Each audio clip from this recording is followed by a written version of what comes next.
નમસ્તે મિત્રો, રાધે રાધે, જય શ્રી કૃષ્ણ મિત્રો. આજની નવી વાર્તા સાંભળીએ. જો ફક્ત દગો હોય તો એક દિવસ એ ત્યાગ માણસને પથ્થર બનાવી દે છે અને પછી તો તેનો દરેક ઘા પથ્થરના માર જેવો હોય છે. મનોજના લગ્ન સૌમ્યા સાથે થયા હતા. મનોજ ગામડામાં રહેતો હતો. તેના પિતાજીની ખાતર અને ખેતીના સામાનની દુકાન હતી. મનોજના બે નાના ભાઈઓ હતા, નવીન અને સંજય, અને એક નાની બહેન હતી, સુધા. મનોજ પોતાના પિતાજી સાથે દુકાનમાં જ બેસતો હતો. સૌમ્યા લગ્ન કરીને મનોજના ઘરે આવી ગઈ હતી. મનોજના બંને નાના ભાઈઓ નવીન અને સંજય હજી ભણી રહ્યા હતા અને સુધા માટે સંબંધ શોધવામાં આવી રહ્યો હતો. આ બાજુ મનોજનો પરિવાર પણ વધી રહ્યો હતો. સૌમ્યા ગર્ભવતી હતી. સૌમ્યાની દવાઓ પર પૈસા ખર્ચ થતા હતા અને મનોજ તથા સૌમ્યાની કેટલીક અંગત જરૂરિયાતો પણ હતી. પરંતુ મનોજના પિતાજી દુકાનમાંથી મનોજ અને સૌમ્યા માટે પૈસા આપવામાં હંમેશા આનાકાની કરતા રહેતા. તેમના હિસાબે ઘરનો ખર્ચ તો તે ચલાવી રહ્યા છે, તો મનોજને પૈસાની શી જરૂર છે?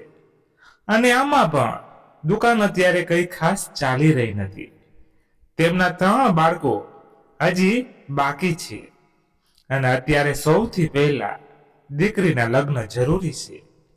મનોજને સમજાતું ન હતું કે દુકાન તો સારી ચાલે છે, દુકાનમાંથી સારો એવો પૈસો આવે છે, છતાં પિતાજી આવું કેમ કરી રહ્યા છે? પિતાજી જરૂર વસ્તુઓ માટે મનોજને પૈસા આપતા ન હતા. તેથી મનોજને તકલીફ પડવા લાગી હતી. આથી મનોજે વિચારી લીધું હતું કે તે બહાર જઈને નોકરી કરશે અને એક દિવસ તેણે પોતાનો નિર્ણય ઘરમાં જણાવી દીધો. જે સાંભળીને તેના માતા પિતા ખુશ થતા અને કહેવા લાગ્યા, હા દીકરા, તું બહાર જઈને કોઈ નોકરી કરી લે, તેનાથી ઘરમાં પણ પૈસાની તકલીફ થોડી ઓછી થઈ જશે અને તારા ભાઈ બહેનની જવાબદારીઓ પણ આપણે બંને બાપ દીકરો મળીને સારી રીતે સંભાળી લઈશું. મનોજ એ જ દિવસે પોતાના ઘરેથી દિલ્હી જવા નીકળી ગયો. સૌમ્યાને તેના માતા પિતા પાસે છોડીને અને દિલ્હીમાં પોતાના એક મિત્ર પાસે જઈને તેણે એક પ્રાઇવેટ કંપનીમાં નોકરી પ્રાપ્ત કરી લીધી, જેનાથી તેને સારો એવો પગાર મળવા લાગ્યો, જે તે દર મહિને પોતાના ઘરે મોકલતો હતો. પરંતુ તે બધા પૈસા મનોજના પિતાજી પોતાની પાસે રાખી લેતા હતા.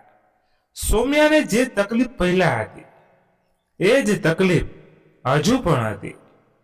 એટલે કે તેના હાથમાં હજુ પણ પૈસા નહોતા રહેતા અને હવે તો મનોજ પણ ત્યાં ન હતો. તેથી તેના ખાવા પીવામાં પણ સાસુ સસરા ટોકતા હતા. તે પણ નહોતા જોતા કે તે ગર્ભવતી છે. સમય જતા સૌમ્યાએ એક દીકરીને જન્મ આપ્યો, પરંતુ બરાબર ખાવા પીવાનું ન મળવાને કારણે, તેને સારી દેખભાળ ન મળવાને કારણે દીકરી ખૂબ જ નબળી હતી. તેનો બધો દોષ પણ સૌમ્યાના માથે નાખી દેવામાં આવ્યો કે તેણે ગર્ભાવસ્થામાં ખૂબ આરામ કર્યો છે, કોઈ કામકાજ નથી કર્યું, તો બાળક તંદુરસ્ત કેવી રીતે હોય? મનોજ દંગ રહી ગયો હતો. સૌમ્યા સાવ સુકાઈને કાંટો થઈ ગઈ હતી અને તેની દીકરી પણ ઘણી નબળી હતી. છતાં પણ મનોજ એ મોઢું ખોલીને પોતાના માતા પિતાને કંઈ બોલી શક્યો નહીં. તેણે એકાંતમાં સૌમ્યાને કહ્યું, હું દર મહિને પૈસા તો મોકલતો હતો, તે ફળ વગેરે કેમ બરાબર ન ખાતા? સૌમ્યાએ કહ્યું, પૈસા પિતાજી પાસે રહેતા હતા, અને જો હું ક્યારેય ફળ વગેરે માટે કઈ બોલી પણ દેતી તો 4 વાતો સંભળાવી દેવામાં આવતી કે ઘર ખર્ચમાં રોટલી ભાત દાળ ચલાવવામાં મુશ્કેલ છે અને તને ફળ ક્યાંથી ખવડાવીએ? મનોજને ખૂબ જ ખરાબ લાગ્યું, પરંતુ તે કંઈ બોલી શક્યો નહીં. સૌમ્યા પણ સીધી સાદી હતી. મનોજ ફરી પોતાના કામે પાછો ગયો. મનોજના માતા પિતા સતત તેના પર દબાણ બનાવી રહ્યા હતા. સુધાના લગ્ન કરવાના છે, પૈસાની વ્યવસ્થા કર, દુકાનથી કંઈ નહીં થાય. મનોજ જે કંઈ પણ કમાતો હતો તે પોતાના ઘરે મોકલી દેતો હતો, જે તેના પિતાજી પોતાના બાળકો પર ખર્ચ કરતા હતા, નહીં કે મનોજની પત્ની અને તેની દીકરી પર. મનોજ જ્યારે પણ ઘરે આવતો, સૌમ્યા ખૂબ ઉદાસ દેખાતી અને તેની દીકરી પણ બિલકુલ તંદુરસ્ત નહોતી, કારણ કે તેને પણ પૌષ્ટિક ખોરાક નહોતો મળતો. અને સૌમ્યા તો આખો દિવસ ઘરના કામકાજમાં લાગેલી રહેતી. મનોજને લાગતું હતું કે તે સૌમ્યા અને પોતાની દીકરીને લઈને દિલ્હી જતો રહે, પરંતુ તે લાચાર હતો. તે પોતે તો પોતાના મિત્ર સાથે રૂમ શેર કરીને રહેતો હતો, તો પત્નીને ક્યાં રાખે? અને ઘરના સંજોગો જોઈને તેને સમજાઈ રહ્યું હતું કે તેની સાથે શું રમત રમાઈ રહી છે. લગ્ન પહેલા જે દીકરો માતા પિતાનો લાડકો હોય છે, તે દીકરાના જીવનમાં લગ્ન પછી એક સ્ત્રી આવી જાય છે, તો માતા પિતા માટે બાકીના બાળકો પોતાના રહે છે, પરંતુ તે દીકરો તેમનો પોતાનો નથી રહેતો, કારણ કે તે પોતાની પત્ની અને પોતાના બાળકો સાથે પ્રેમ રાખે છે. સમય આમ જ પસાર થઈ રહ્યો હતો. મનોજ અને સૌમ્યા આજ સુધી પોતાના હક માટે અવાજ ઉઠાવી શક્યા ન હતા. મનોજે પોતાની કમાણીના આજના દિવસ સુધીના બધા પૈસા માતા પિતાને આપી દીધા હતા. તે પૂરી રીતે ખાલી હતો. 1 વર્ષ પછી બહેનના લગ્ન કરાવી દેવામાં આવ્યા હતા, અને બહેન સુધાના લગ્ન થયા પછી હવે માતા પિતાએ મનોજ પર ફરીથી દબાણ બનાવવાનું શરૂ કરી દીધું હતું કે એક દુકાન હજી થઈ જાય તો નવીન એના લગ્ન પણ થઈ જાય, કારણ કે એક દુકાનથી તો ખર્ચો ચાલશે નહીં.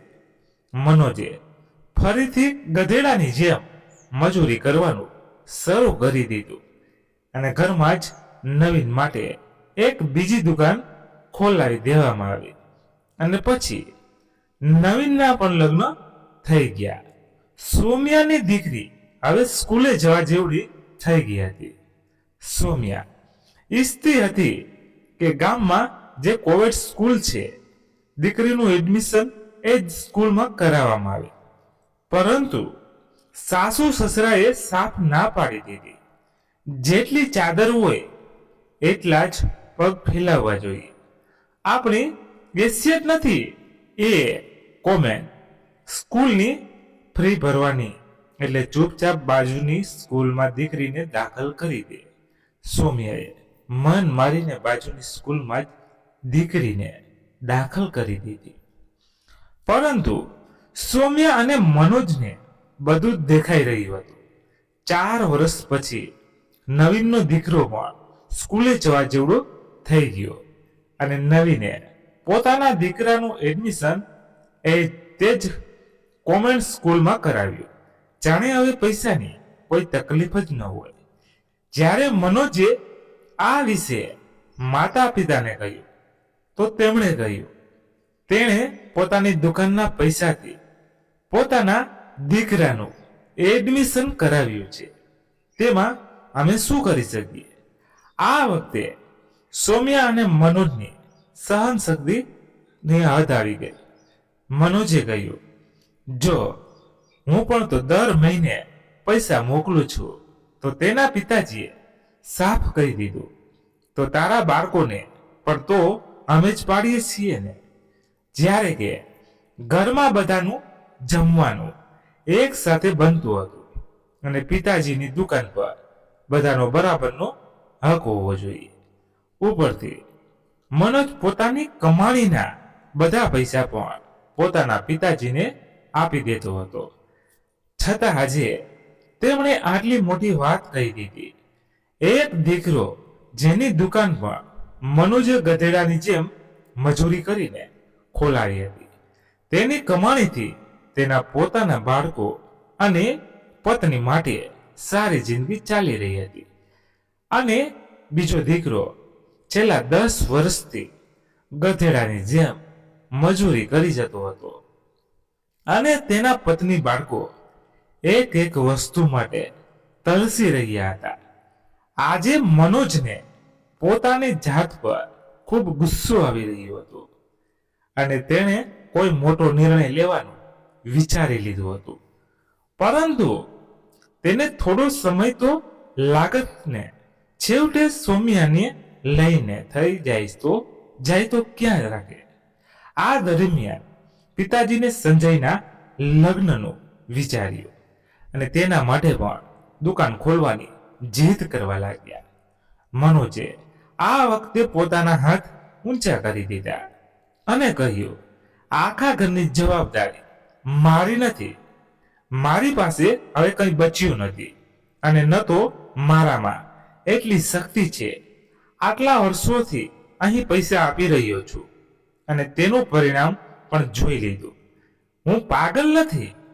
મનોજ પાછો પોતાના કામે જતો રહ્યો હતો, પરંતુ આ વખતે મનોજનો ગુસ્સો જોઈને તેના માતા પિતાને સમજાઈ ગયું કે હવે મનોજ પાસેથી વધુ પૈસા ખેંચી શકાશે નહીં. એટલે આ વખતે સૌમ્યા અને તેના બાળકોનું જીવવું મુશ્કેલ કરી દીધું હતું. સાસુ સસરા અને દેવર દેરાણીએ મળીને ઘરનું વાતાવરણ એવું બનાવી દીધું હતું કે સૌમ્યા ત્યાંથી નીકળી જાય. સૌમ્યા પોતે પણ ત્યાં રહેવા માંગતી નથી. તે તો મજબૂરીમાં રહી હતી, કારણ કે આટલા વર્ષોમાં તેણે જોઈ લીધું હતું કે ઘરની મોટી વહુ હોવા છતાં તેની શું હેસિયત છે. કાલની આવેલી દેરાણી તેના પર હુકમ ચલાવતી હતી અને તેને ગમે તે મેળું મારીને જતી રહેતી. તેનો દીકરો પણ ગામની સૌથી મોટી કોવેન્ટ સ્કૂલમાં ભણી રહ્યો હતો અને તેની સામે એકથી એક મોંઘી સાડીઓ અને ઘરેણાં પહેરીને ફરતી હતી. સૌમ્યા પાસે કોઈ બચત નહોતી, કારણ કે તેના પતિએ ક્યારેય તેને કંઈ આપ્યું જ ન હતું. બધું જ મારા માતા પિતાના હાથમાં રાખ્યું, જેનો ઉપયોગ માતા પિતાએ પોતાના બાળકો માટે કર્યો નહીં કે સૌમ્યા અને તેના બાળકો માટે. અને આજે એ જ લોકો તેને ઘરમાંથી કાઢવાની પૂરી વ્યવસ્થા કરી રહ્યા હતા. આ બધાની વચ્ચે સંજયના લગ્ન પણ થઈ ગયા અને પિતાજીએ પોતાની દુકાને સંજયને આપી દીધી, એવું કહીને કે હવે તેમનાથી દુકાન નહીં ચાલે, તો આ દુકાન હવે સંજય સંભાળી લે. અર્થ એ કે બંને નાના દીકરાઓને માતા પિતાએ સારી રીતે ગોઠવી દીધા અને મોટા દીકરાને મજૂર બનાવીને ઘરમાંથી બહાર કાઢી મૂક્યો. સૌમ્યા અને મનોજ બધું જ જોઈ અને સમજી રહ્યા હતા, પણ આ બધામાં ક્યાંક ને ક્યાંક તેમની પોતાની ભૂલ પણ હતી, કારણ કે તેમણે ક્યારેય પોતાના હક માટે અવાજ ઉઠાવ્યો ન હતો. આ વખતે જ્યારે મનોજ શહેર ગયો તો નસીબે તેનો સાથ આપ્યો અને જે કંપનીમાં તે કામ કરી રહ્યો હતો ત્યાં તેને મેનેજરની પોસ્ટ પર બઢતી મળી અને તેને કંપની તરફથી રહેવા અને એક નાનું ઘર પણ મળી ગયું. બસ મનોજને આ જ દિવસની રાત હતી.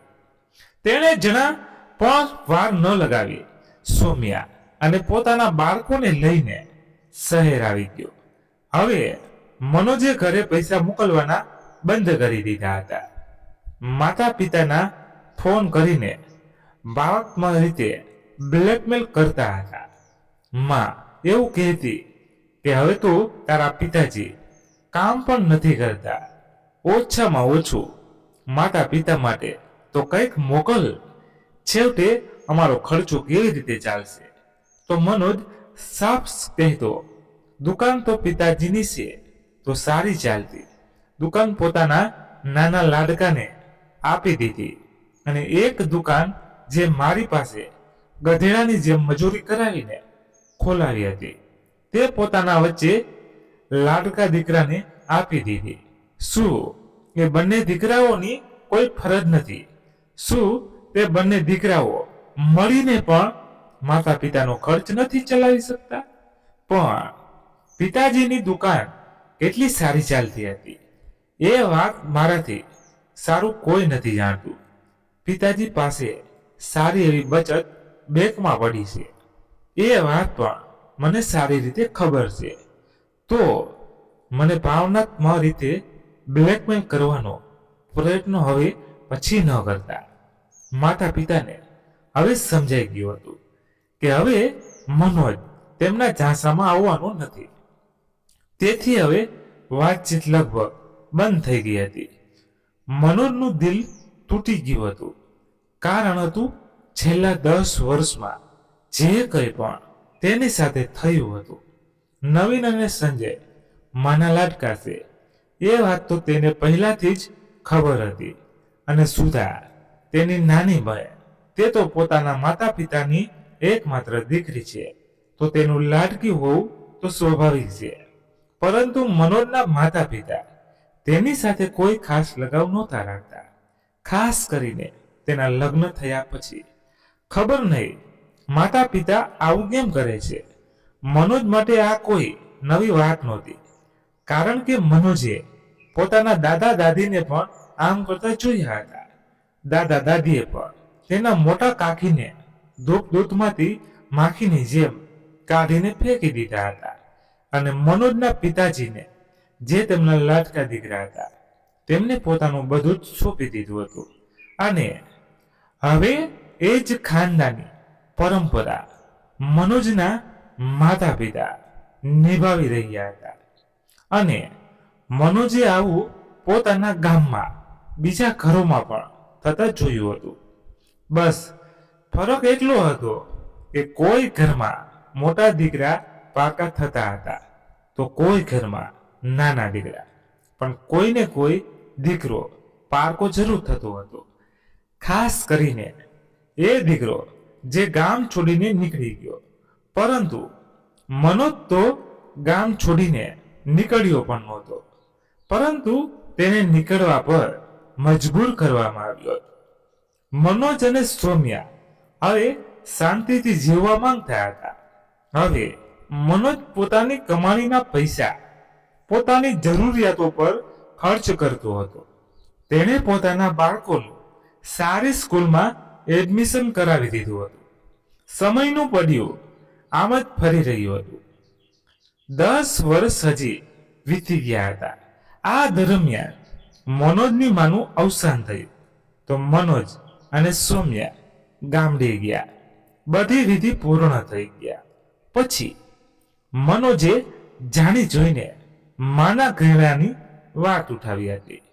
તો પિતાજીએ કહ્યું હતું, અમારી જવાબદારી તો નિભાવવી નહોતી. ઘરેણાની તને ખૂબ ચિંતા. જ્યાં સુધી હું જીવતો છું કોઈને કંઈ નહીં મળે. બધા ઘરેણા મારી પાસે સુરક્ષિત છે. મનોજ સુપાપ શહેર આવી ગયો હતો, કારણ કે તેને પહેલા પણ કંઈ મળ્યું નહોતું અને તેને આગળ પણ કંઈ મળવાની આશા ન હતી. થોડા સમય પછી પિતાજીનું પણ અવસાન થઈ ગયું. મનોજને ખૂબ સારી રીતે ખબર હતી કે પિતાજીએ જીવનભર ખૂબ સારી કમાણી કરી, ભલે તે તેની સાથે ખોટું બોલતા હતા કે દુકાન નથી ચાલતી, પણ જે દુકાનમાં મનોજ પોતે બેસતો હતો અને જે દુકાનને એક પણ વાર વિચાર્યા વગર સીધી પોતાના નાના દીકરાને સોંપી દીધી હતી, જે આજે પણ ખૂબ સારી રીતે ચાલી રહી હતી. શું મનોજને અંદાજ ન હતો કે તેનાથી કેટલી કમાણી કરવામાં આવી હશે અને પિતાજી પાસે કેટલી વધારે બચત હશે? પરંતુ જ્યારે મનોજ ગામડે ગયો તો ભાઈઓએ સાફ ના પાડી દીધી કે ન તો મા પાસે કોઈ ઘરેણાં છે અને ન તો પિતાજી પાસે કોઈ એફડી વગેરે છે. જે થોડા ઘણા ઘરેણાં અને પૈસા હતા તે બંનેના ઈલાજ, દવા અને વિધિમાં સમાપ્ત થઈ ગયા અને હવે કંઈ પણ બચ્યું નથી. જ્યારે કે આ બધા કામો માટે મનોજે બરાબર પૈસા આપ્યા હતા. બંને ભાઈઓ સાફ બેઈમાની કરી ગયા હતા અને મનોજ તથા સૌમ્યાને સાફ ખબર હતી કે આ બંનેએ મળીને બધી એફડી અને ઘરેણાં પર હાથ સાફ કરી દીધો છે. પરંતુ પોતાની મોટી કાકી પાસેથી મનોજને એ પણ ખબર પડી ગઈ હતી કે આમાં સુધા પણ સામેલ છે અને માના ઘરેણાં અને થોડા પૈસા તેને પણ મળ્યા છે. કંઈ ન મળ્યું તો બસ મનોજને, પરંતુ મનોજ અને સૌમ્યા શું કરે? જ્યારે માતા પિતા જ બેઈમાન હતા તો ભાઈઓ અને બહેનો પાસેથી શી આશા રાખવી? મનોજ અને સૌમ્યા ચૂપચાપ પાછા દિલ્હી આવી ગયા હતા. તેમની પાસે બસ આટલી જ આશા બચી હતી કે ગામમાં તેમના ઘણા ખેતરો છે, તેના ભાગલા પડશે તો કદાચ તેમને કંઈક મળે અને ત્યાર પછી તે તેને વેચીને દિલ્હીમાં પોતાના માટે એક ઘર ખરીદી શકે. કારણ કે મનોજ હજુ સુધી કંપનીના આપેલા ઘરમાં રહી રહ્યો હતો અને જે દિવસે તે નોકરી છોડે તેને ઘર પણ ખાલી કરવું પડે. મનોજ પાસે આટલી બચત ન હતી કે તે એક ઘર ખરીદી શકે. તેથી થોડા દિવસ રોકાઈને મનોજે વિચાર્યું હતું કે તે જમીન જાયદાદના ભાગલા માટે વાત કરશે અને પોતાના ભાગને વેચીને પોતાના માટે એક સારું ઘર ખરીદશે. પરંતુ એક દિવસ મનોજને તેની મોટી કાકી પાસેથી ખબર પડી કે નવીન અને સંજય જમીનના કાગળોમાં કંઈક ગડબડ કરાવી રહ્યા છે અને તપાસ કરતા ખબર પડી કે નવીન અને સંજયે બધી જમીન પોતપોતાની પત્નીઓના નામે કરાવી દીધી છે, જે જમીન તેના પિતાજીના નામે હતી. અને આ કામ 1 વર્ષ પહેલા થઈ ગયું હતું અને તેને જરા પણ ભનક લાગવા દીધી નહોતી. તેથી હવે મનોજ કોઈ ફરિયાદ પણ ન કરી શકે તેમ હતો. અંદરથી તૂટી ગયો હતો. મનોજ અને હવે તેણે નવીન અને સંજય સાથે આ વિશે વાત કરી તો તેમણે કહી દીધું, હા તો અમે અહીં રહીએ છીએ તો જમીનના ભાગ પાડીને અમને આપી દઈએ. આવું તમે વિચારી પણ કેવી રીતે લીધું? તમે આ ઘર છોડીને જઈ ચૂક્યા છો તો આ ગામમાં કોઈ જમીન તમને મળવાની નથી. અમે જમીનના ભાગ પાડીને તમને આપી દઈએ જેથી તમે કાલે કોઈ ત્રીજા માણસને વેચીને જતા રહો.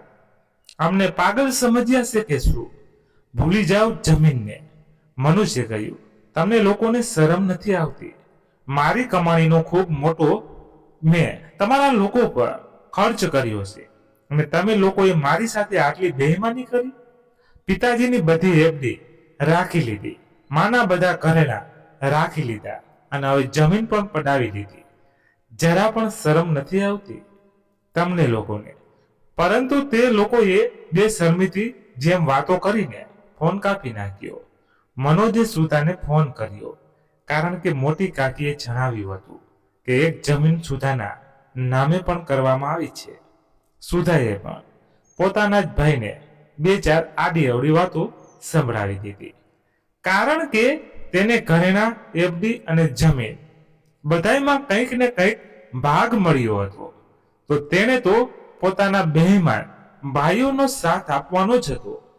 મનોજને સમજાઈ ગયું હતું કે તેની સાથે ખૂબ મોટી બેઈમાની થઈ ગઈ છે અને તેની પાસે એટલા પૈસા પણ ન હતા કે તે કેસ મુકદામાં પૈસા બરાબર કરે. સૌમ્યાએ જ્યારે આ સાંભળ્યું તો તે અંદર સુધી ભાંગી પડી અને બોલી, જ્યારથી લગ્ન થયા છે બસ એ ઘરમાં આપ્યું જ આપ્યું છે અને આપણી સાથે એ ઘરમાં હંમેશા ખોટું જ થયું છે. ક્યારે પણ આપણને એ ઘરમાંથી કંઈ નથી મળ્યું, પરંતુ હવે બસ હવે નહીં, આમાં ક્યાંય ને ક્યાંય ભૂલ આપણી પણ છે. આપણે ક્યારેક પોતાના હક લડ્યા જ નથી. જેવું થતું ગયું આપણે તેને ચૂપચાપ સ્વીકારતા ગયા, પરંતુ લોઢું જ લોઢાને કાપે છે. આવા ચાલાક લોકોને ચાલાકાથી જવાબ આપવો પડશે. મનોજે કહ્યું, તારો અર્થ શું છે? તું શું વિચારી રહી છે?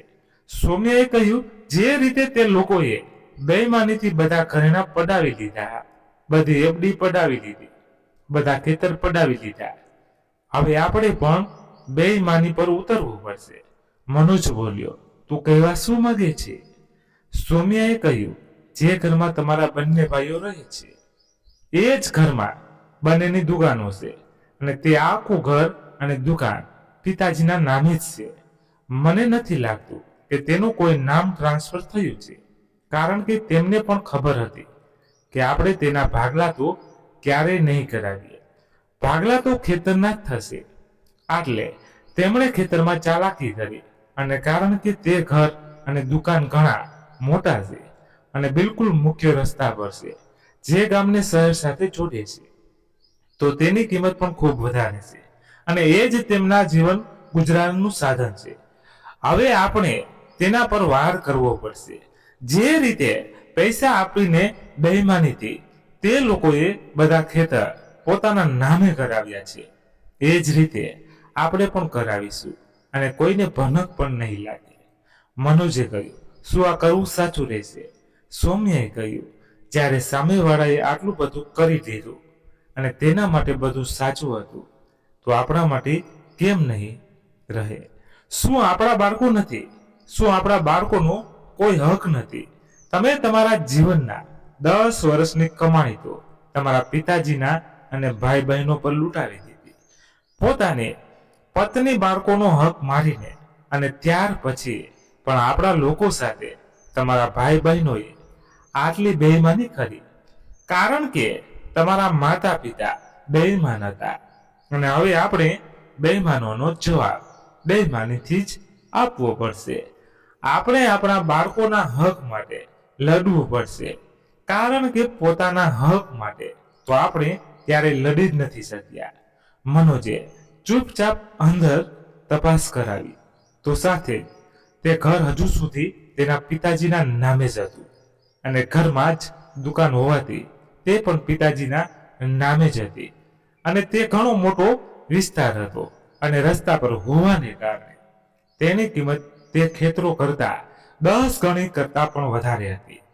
મનોજે કોઈને જાણ કર્યા વગર ચૂપચાપ પૈસાના જોરે ત્યાં આખું ઘર અને દુકાન બધું જ સૌમ્યાના નામે રજીસ્ટર કરાવી દીધું અને કોઈને કાનો ખબર ન પડી. અને આ વાતને પણ લગભગ 1 વર્ષ વીતી ગયું. હજુ સુધી આ વિશે કોઈને કંઈ ખબર ન હતી. પૈસાથી તેના ભાઈબંધે આ ખેલ રમ્યો હતો અને પૈસાથી તેણે પણ કર્મચારીઓને મળીને આ ખેલ રમી લીધો. 1 વર્ષ પછી સૌમ્યાએ ત્યાં ફોન કર્યો અને કહ્યું, મારું ઘર અને દુકાન ચૂપચાપ ખાલી કરી દો, નહીં તો હું પોલીસ સ્ટેશને પોલીસ લઈને આવીશ. પોતાનું ઘર અને દુકાન ખાલી કરવાનું સાંભળીને તેના દેવર અને દેરાણી દંગ રહી ગયા અને બોલ્યા, તમારું મગજ ઠેકાણે છે? આ ઘર અને દુકાન તમારા ક્યાંથી થઈ ગયા? તો સૌમ્યાએ કહ્યું, જ્યારથી બધા ખેતરો, બધા ઘરેણા અને બધી એફડી તમારા લોકોની થઈ ગઈ, બને તેટલું જલ્દી મારું ઘર અને દુકાન ખાલી કરી દો, નહીતર મારે પોલીસની મદદ લેવી પડશે. એમ કહીને સૌમ્યાએ ફોન કાપી નાખ્યો. જ્યારે નવીન અને સંજયે તપાસ કરાવી તો તેમના પગ નીચેથી જમીન ખસી ગઈ. આખે આખું ઘર અને દુકાન સૌમ્યાના નામે થઈ ચૂક્યા હતા. અને સૌમ્યા તેની માલિકી હતી. હવે નવીન અને સંજયે ફોન કરીને તેમને ધમકી આપી, અમે કોર્ટ કેસ કરીશું, આ બેઈમાની છે.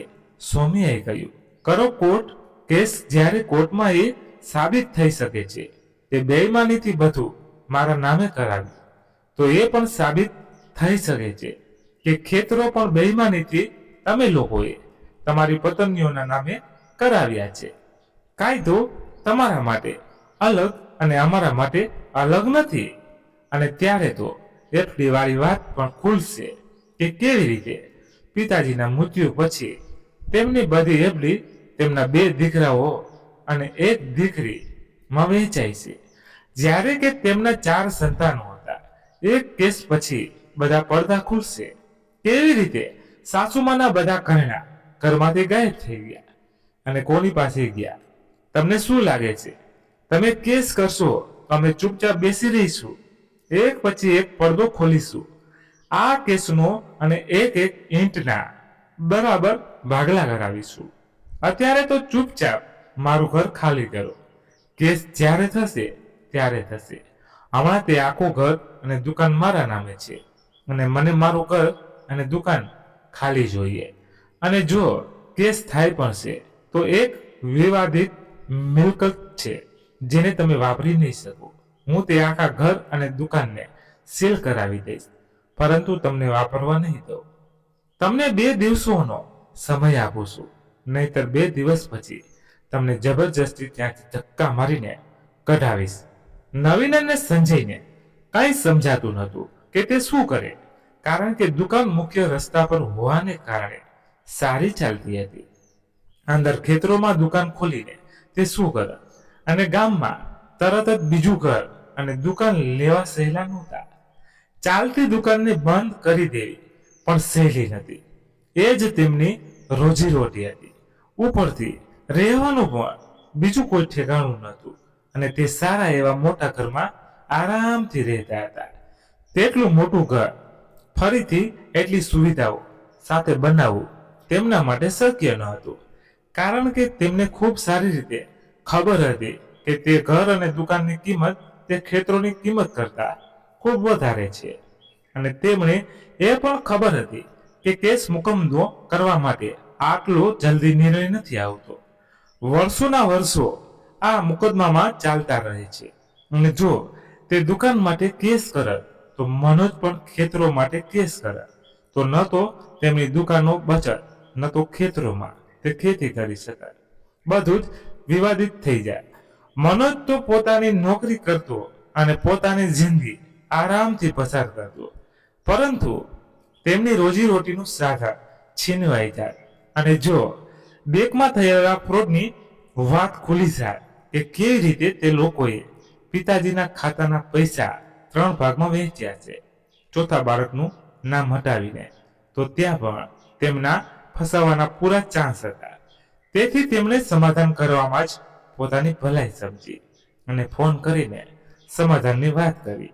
મનોજે સાફ કહ્યું, સમાધાન એક શરત પર થશે કે બધું બરાબર વહેંચાશે, એક એક ઈંટ બરાબર વહેંચાશે. સૌમ્યાએ પણ કહ્યું, સાસુમાના કેટલાક ઘરેણા હતા. શું હતા? મેં બધું જોયું છે, બધા ઘરેણા જોયા છે.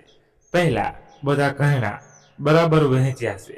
મનોજે કહ્યું, પિતાજીની દુકાનથી એટલી કમાણી કરી છે મને ખૂબ સારી રીતે ખબર છે, કારણ કે મેં પણ તે દુકાન ચલાવી છે. તો પિતાજી પાસે અંદાજે કેટલા પૈસા હશે મને ખૂબ સારી રીતે ખબર છે, અને બેંકના રેકોર્ડથી તો ખબર પડી જશે. મને મારો પૂરો ભાગ જોઈએ, ખેતરોમાં પણ, પૈસામાં પણ અને ઘરેણામાં પણ. અને રહી વાત ઘર અને દુકાનની, તો તેમાં પણ તમને લોકોને તમારો ભાગ મળી જશે. એવા કમ ઘમંડના ન રહેતા કે આખું ઘર અને દુકાન તમને મળશે. એક દુકાન નવીનની અને એક દુકાન સંજયની છે, અને તમે લોકોએ એક દુકાન હજી ખોલી રાખી છે, જેને તમે લોકોએ ભાડે આપી રાખી છે, અને તેનું ભાડું અડધું વેચો છો. તેને ખાલી કરો, ત્યાં મારી દુકાન રહેશે અને તેને હું ભાડે ચલાવીશ. અને ઘરમાં પણ 3 ભાગ અલગ પડશે. એવા ઘમંડમાં ન રહેતા કે બધું તમને લોકોને મળી જશે. ખૂબ ત્યાગ કરી ચૂક્યો છું હું મારા ભાઈ બહેનો માટે, પરંતુ હવે નહીં. મારા પત્ની બાળકોનું પેટ કાપીને તમને લોકોને ખવડાવ્યું છે અને તમે લોકોએ મારા હાથ પગ જ કાપી નાખ્યા. પરંતુ આમાં ભૂલ તમારી નથી, ભૂલ આપણા માતા પિતાની છે. કારણ કે સત્ય એ જ છે કે કોઈ પણ સંતાન ત્યારે જ બેઈમાની કરે છે જ્યારે માતા પિતા બેઈમાન હોય છે અને હંમેશા પોતાના લાડલા બાળકોને તેમના મોટા કેસમાં તેમનો સાથ આપે છે. જો તેમણે મારી સાથે બેઈમાની ન કરી હોય તો તમારા લોકોના મનમાં આ વાત ક્યારેય ન હોય કે મારું કોઈ મહત્વ નથી અને તમારી લોકોની ક્યારેય હિંમત ન પડે આવી બેઈમાની કરવાની. હવે જો સમાધાન કરવું હોય તો મારી શરતો પદ અને મારે હિસાબે થશે, નહીતર મારું દુકાન અને ઘર ખાલી કરવા તૈયાર રહેજો. એમ કહીને મનોજે ફોન મૂકી દીધો. સંજય અને નવીન પાસે હવે સમાધાન સિવાય કોઈ રસ્તો બચ્યો ન હતો. સુધાએ ફોન કરીને મનોજને ઘણું આડું અવળું કહ્યું કે તમે કેટલા લાલચી છો, સારું એવું શહેરમાં ખાઈ પી રહ્યા છો, છતાં ગામમાં ભાઈઓનું સુખ જોવાતું નથી. તો આ વખતે સૌમ્યાએ મનોજ પાસેથી ફોન લઈ લીધો અને કહ્યું, દીકરી છો તો દીકરી બનીને રહેજે, ભાગીદાર બનવાનો પ્રયત્ન ન કરતી, નહીતર તને પણ સીધી કરવામાં વાર નહીં લગાવું. કારણ કે હવે મને મહાન બનવાનો કોઈ શોખ રહ્યો નથી. સુધારને પણ સમજાઈ ગયું કે જો તે હવે આ ઝઘડામાં વધારે પડશે તો તે પણ ખર્ચાશે અને તેમાં તેનું જ નુકસાન છે. તેથી તેણે પણ શાંત રહેવામાં જ પોતાની ભલાઈ સમજી. હવે ઊંટ પહાડ નીચે આવી ચૂક્યું હતું, કારણ કે નીચ લોકોને સમજાવવા માટે નીચતાની હદ સુધી જવું પડે છે, જે સૌમ્યા અને મનોજે કરી બતાવ્યું. આજે સૌમ્યા અને મનોજે સમજી લીધું હતું કે સંબંધોની દુનિયામાં મહાનતા બતાવવાનો કોઈ અર્થ નથી. કારણ કે જ્યારે પોતાના લોકોની નિયતિ જ બેઈમાની હોય તો સચ્ચાઈ અને ઈમાનદારીથી નહીં પરંતુ તેની જ ભાષામાં જવાબ આપવો પડે છે. મિત્રો, શું સૌમ્યા અને મનોજે સાચું કર્યું? આ વિશે તમારા વિચાર કોમેન્ટ બોક્સમાં જરૂર લખજો, કારણ કે તમારા દરેક કોમેન્ટમાંથી અમને ઘણું શીખવા મળે છે. જો તમને આ વાર્તા ગમી હોય અને આ વાર્તા તમારા હૃદયને સ્પર્શી હોય તો તેને લાઈક જરૂરથી કરજો અને ચેનલને સબસ્ક્રાઇબ કરવાનું બિલકુલ ભૂલતા નહીં. સાથે સાથે આ વિડીયોને વધારેમાં વધારે લોકો સુધી શેર કરજો, જેથી આ વાર્તા કોઈ બીજા પણ સાંભળવાનો આનંદ મેળવી શકે. જતા જતા કોમેન્ટમાં તમારા શહેરનું નામ જરૂર લખજો.